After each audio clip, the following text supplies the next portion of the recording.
This is CUNY TV, the City University of New York.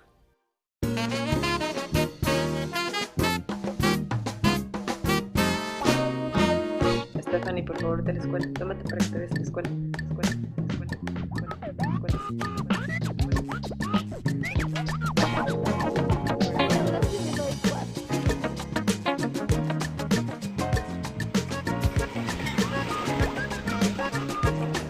Damas y caballeros, gracias, thank you, gracias.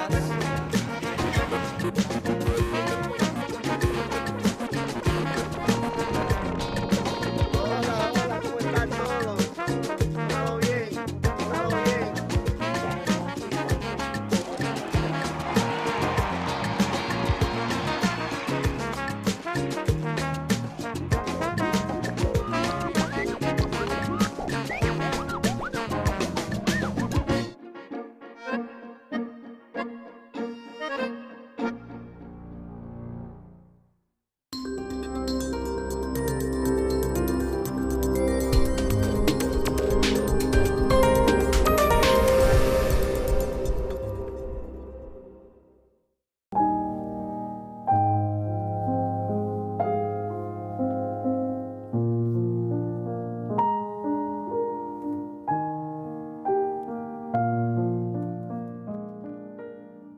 Y ya lo han visto, mejor dicho, escuchado. En nuestro programa de hoy, la música que escuchamos viendo. Estará hoy con nosotros el compositor argentino Federico Yusid, creador de bandas sonoras como la del Secreto de sus ojos o la de la serie de televisión Isabel. Pero también en nuestro programa de hoy, objetos que forman formas y que no son lo que aparentan ser, es lo que nos propone la obra fotográfica de García de Marina. También les ofreceremos la contestataria antipoesía de Nicanor Parra a través de la exposición Obras Públicas. Y les informaremos sobre los hallazgos realizados por un robot debajo de la pirámide de la serpiente emplumada en Teotihuacán, México. Dos Orillas es un proyecto teatral que une Latinoamérica con España. La intención es crear producciones de y para ambos lados del Atlántico.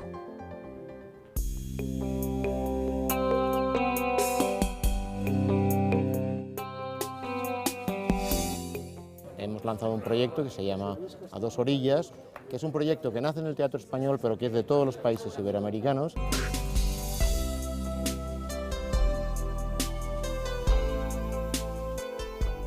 Cada año haremos una producción entre los países iberoamericanos. Este año nace aquí, otro año nacerá en Argentina o puede ser en Colombia.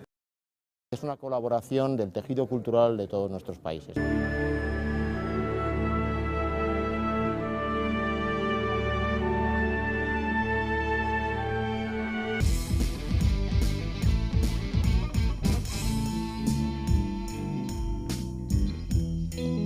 Valle Inclán escribe, que es español, pero escribe esta obra durante una estancia en México, inspirado en sucesos que él había visto en las Américas. Se estrenará aquí en Madrid, en el Teatro Español, pasará a Buenos Aires, irá a Ciudad del Plata, irá al Festival de Bogotá, irá a México. El uso del poder, la búsqueda de la colaboración, de la igualdad, yo creo que es una temática que define bien el mundo iberoamericano. ¿Qué haces? ¿Qué haces? ¡Me caga la chingada! ¡Te digo que no pasa nada! Más allá de la economía, nos une una cultura y una lengua.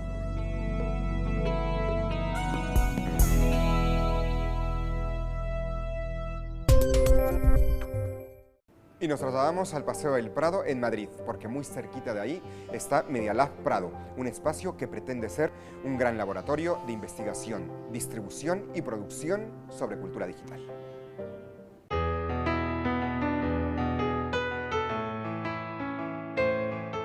La Serrería Belga es un edificio de principios del siglo XX, de hormigón visto, de los primeros que se hicieron en España.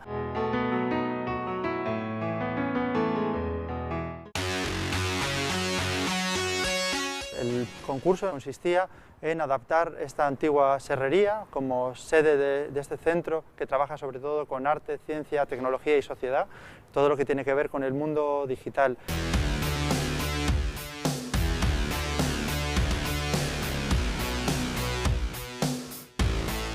nosotros lo que hacemos es dejar el edificio existente tal cual nos lo encontramos, utilizando sus energías cautivas, todas aquellas soluciones que nos servían y que estaban, digamos, en buen estado. Pero por el contrario, aprovechar e introducir las nuevas necesidades utilizando lenguajes completamente opuestos.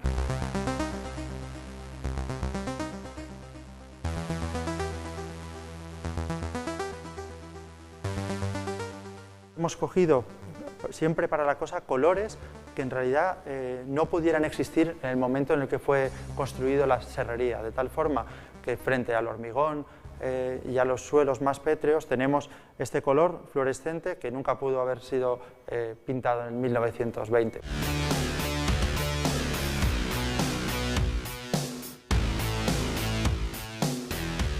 Es como un reconocimiento de los profesionales y arquitectos de España a esta obra. Un equivalente con otros premios sería pues, como el Goya.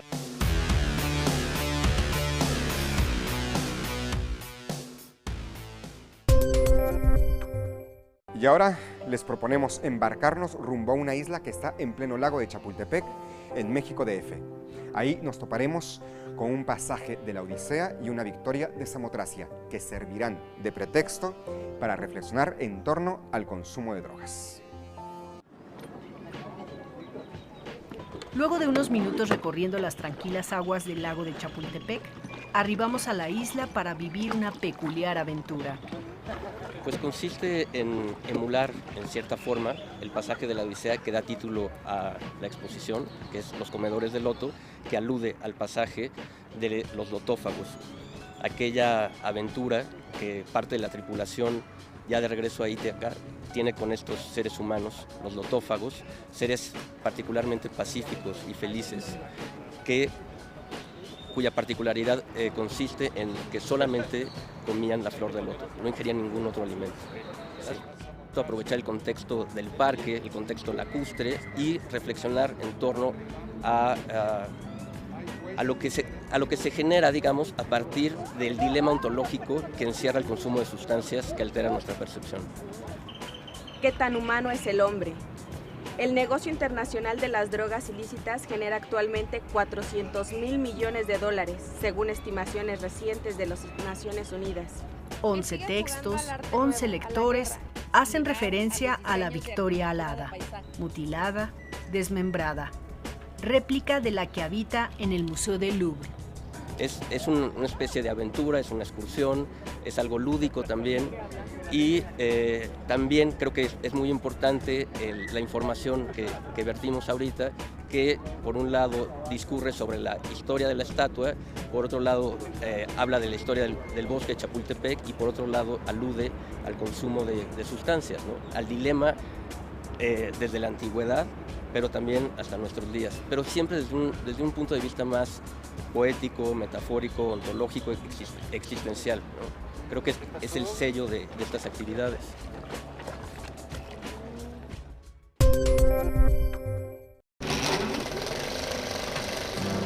Chicas, se suma una amiga.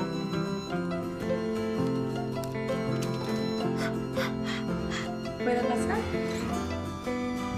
La vedette de las tijeras. ¿Aprendes rápido? Conocí a un chico. Hola. Hola.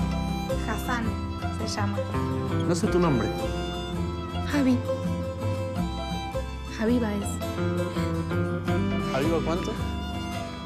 Javiba Rafat.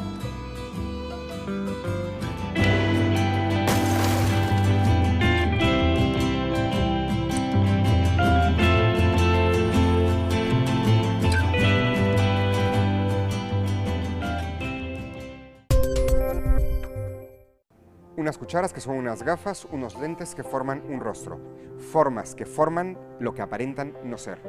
Es lo que nos propone la obra fotográfica de García de Marina, quien actualmente expone en Avilés, Asturias.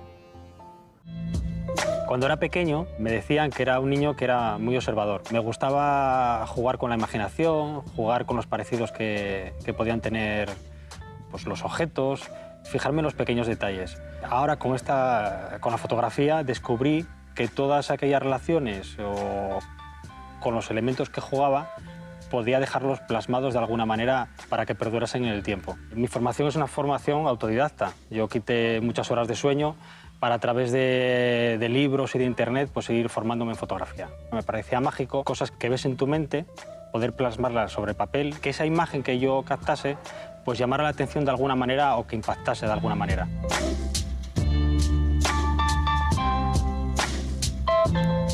Fue gracias a una red social, gracias al Facebook, donde creé una página y empecé a colgar todo tipo de imágenes, tanto de mi ciudad, de paisajes, de fotografía nocturna.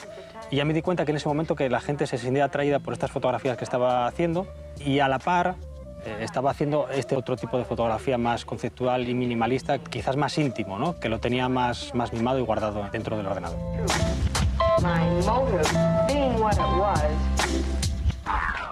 Suelo utilizar colores suaves para dar una especie de armonía en la composición.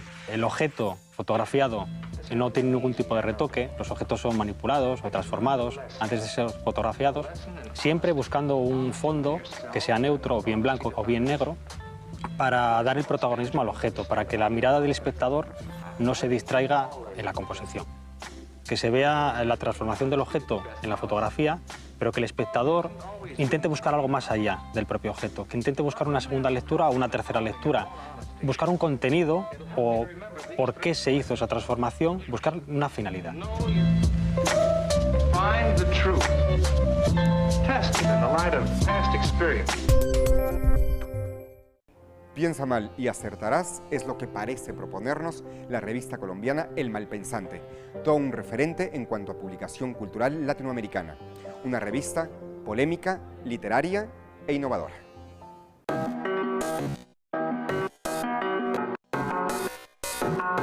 Si algo caracteriza a esta revista en particular y que la hace diferente y que la hace fácil de distinguir para sus lectores, es precisamente esa perspectiva, como esa especie de malicia a la hora de abordar los temas, como pararse en un lugar diferente y poner un poco de suspicacia a los puntos de vista. Nos gustan los textos largos, pero la medida ideal es que el texto tenga la extensión que deba tener.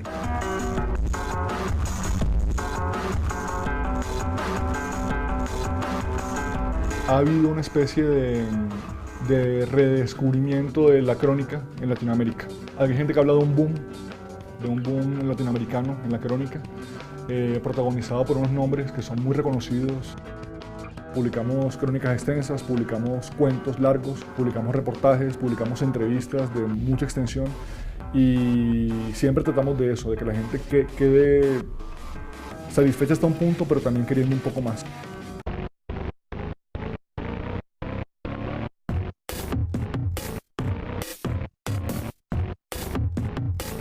No queremos ser una publicación digital, no queremos limitarnos a eso.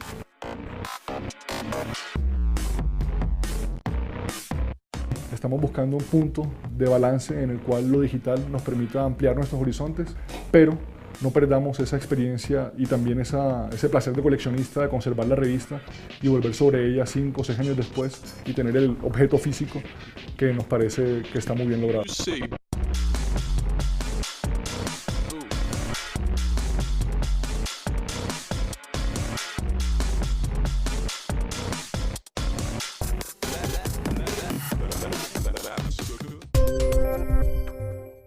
Se lo informamos cuando se inauguraba la exposición Nicanor Parra, Obras Públicas. Les volvemos a ofrecer esta información porque queda muy poquito tiempo para poder disfrutar de este premio Cervantes en la Biblioteca Nacional de España.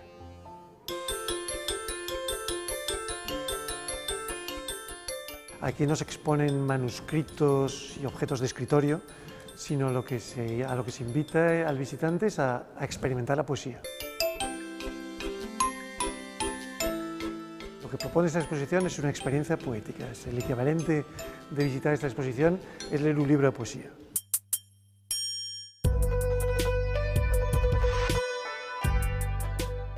Parra crece a la sombra de dos gigantes, que son Pablo Neruda y Vicente Huidobro, y él, como poeta inquieto, busca un camino propio. De la antipoesía, que es lo que yo practico, la antipoesía tiene que ser un juego entre logos entre logos y la libertad y la ley de la selva, diría yo.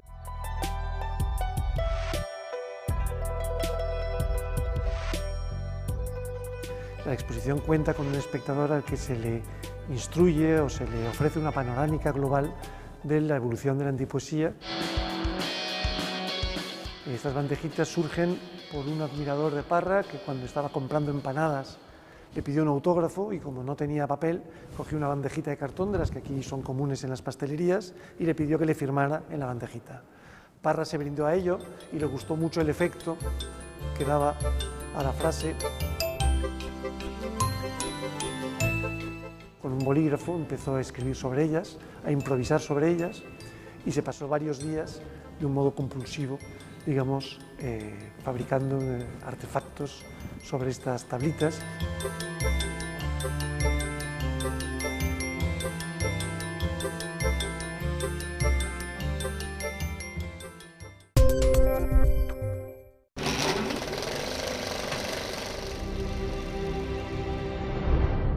Creo que encontré el último deseo del abuelo. ¿Y cuál es? Él quería encontrar un medallón y nosotros lo haremos por él.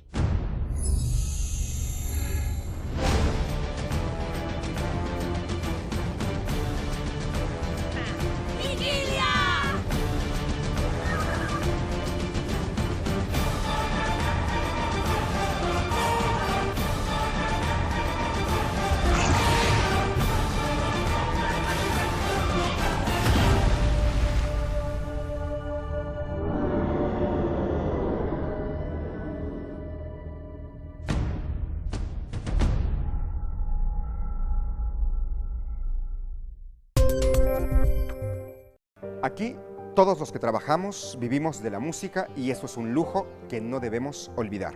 Es lo que nos dijo en su estudio el compositor argentino Federico Yusid, creador de grandes bandas sonoras como la del Secreto de sus ojos y en la que actualmente trabaja, en la serie de televisión Isabel.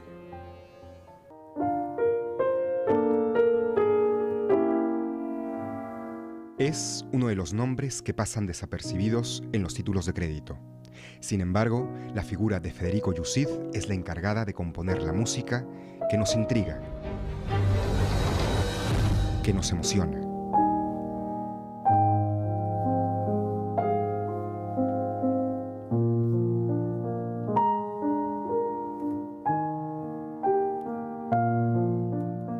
Lo más difícil de componer, pensar, decidir qué es lo que hace la música dentro del proyecto en que estés trabajando.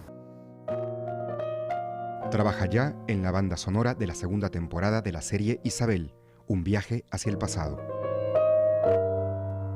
Escuché música sefardí de la época para tener un poco el color.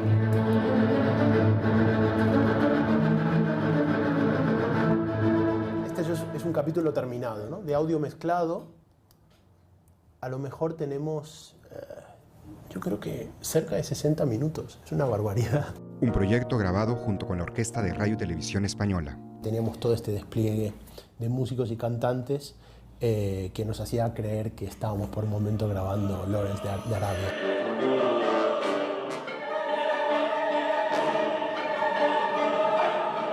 La mayoría de los instrumentos con los que grabamos, te diría el 99% no existían en la época donde vivió Isabel.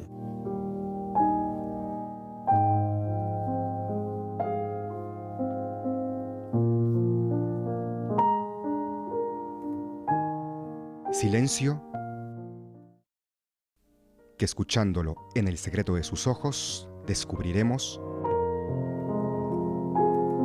su forma de hablar, tocando.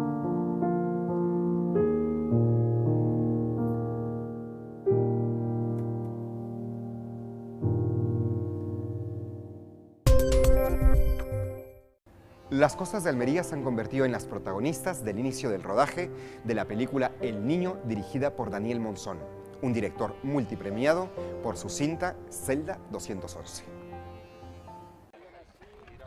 Del director y el protagonista de la multipremiada Logoya Celda 211 se rodó en Almería El Niño. Daniel Monzón dirige una película en torno al narcotráfico en el Estrecho. Luis Tosar deja atrás su papel carcelario de mala madre para ser un policía en un filme de acción sin trucos digitales. Digamos, la parte más delicada va a ser comunicar que esto está hecho así, de verdad. Es decir, porque va a ser difícil que la gente se lo crea, porque hay planos realmente espectaculares en la película. Daniel Monzón y Luis Tosar colaboran por tercera vez tras El corazón del guerrero y Celda 211. El director nos desvela que Almería es fetiche en todos sus proyectos. Tengo la costumbre de venir, antes de rodar, desde mi primera película, Corazón del guerrero, venir aquí, que me he venido siempre con la que ahora es mi mujer, a pasar una semana como digamos, de inspiración, de estar tranquilo, de estar relajado, a Almería, al Cabo de Gata. En el reparto otro peso pesado de la interpretación, Eduard Fernández. Su papel es el de un escéptico policía antidroga. El rodaje se ha desarrollado durante 4 semanas en Almería y antes en Cádiz y Las Palmas. Canal Sur participa junto a otras televisiones en la producción de un film que se estrenará en otoño con el objetivo de revitalizar la cartelera española.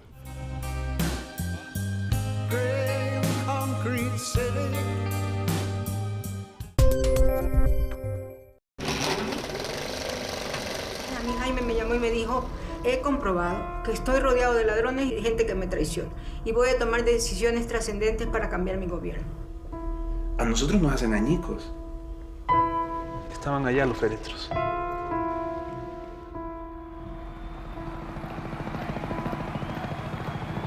La verdad era mi tío predilecto, o sea, era sin duda. O sea, yo era como el pueblo ecuatoriano, más o menos. Era, todo pasaba de manera grandilocuente, o sea, todo eran gritos, todo era siempre muy estridente, todo era... ¡Aquí están! ¡Aquí están!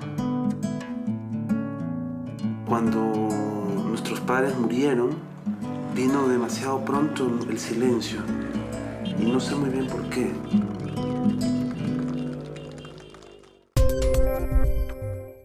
Un robot para un túnel, un insecto para unas ruinas. Un robot fotografía secretos milenarios de Teotihuacán, en México. El proyecto Tlalocan del INAH se ha convertido en punta de lanza a nivel nacional e internacional en el uso de la más avanzada tecnología para los fines arqueológicos. El escáner láser y el georradar son algunos de los equipos de los que se ha valido para explorar el subterráneo bajo el templo de la serpiente emplumada en Teotihuacán, y próximamente usará por segunda ocasión un robot, Tlaloc 2. En esta ocasión el robot se modificó de tal manera de que tuviera unas extensiones o brazos para que pudiera saltar los obstáculos sin ningún problema. Son 3 robots. Este es el vehículo más grande, que es este. Trae sus extensiones, transmisión de movimiento por medio de las orugas. Encima de este va a ir un insecto y un robot volador. Vamos a esperar que el robot pueda introducirse hasta el final del conducto subterráneo, ver cuáles son las condiciones de las cámaras, de la cámara que se encuentra al final del túnel, y vamos a reiniciar la excavación ya del conducto subterráneo en este último tramo que calculamos entre 30 a 35 metros. También como parte de esta quinta temporada, los especialistas explorarán las 2 cámaras intermedias. Vamos a iniciar la exploración de estas 2 cámaras laterales, la norte y sur. No sabemos qué vamos a encontrar, pero es muy interesante notar que todas las paredes y el techo estaban recubiertas con un polvo de mineral metálico, hematita, pirita o magnetita. Entonces, para nosotros son elementos muy significativos porque nos indican de la importancia de estos 2 espacios a 76 metros. A más de 2 años de labor arqueológica y el retiro de aproximadamente 800 toneladas de tierra, el equipo del proyecto Tlalocan se prepara de esta manera para llegar a la antesala de lo que será uno de los principales hallazgos del siglo XXI.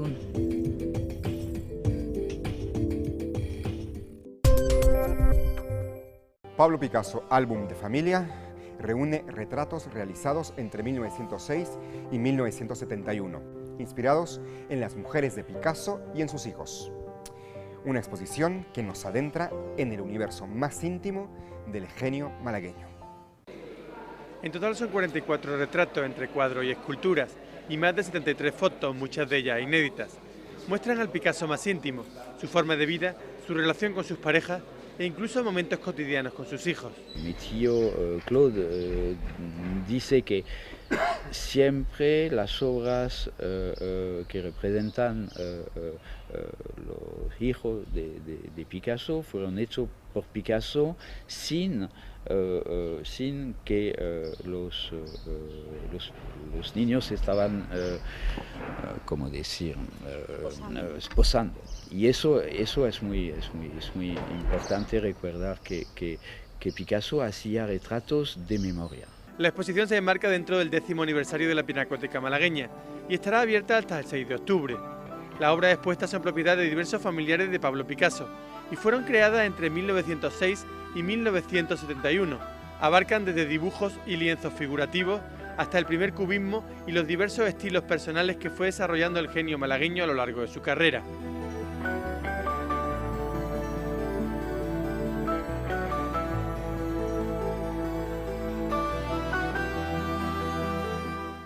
Y hasta aquí nuestro programa de hoy. Ya lo saben, esperamos sus opiniones, sugerencias, comentarios o reclamaciones a través de Twitter o Facebook. Y ahora les dejamos con estas imágenes que pueden volver a ver en internet.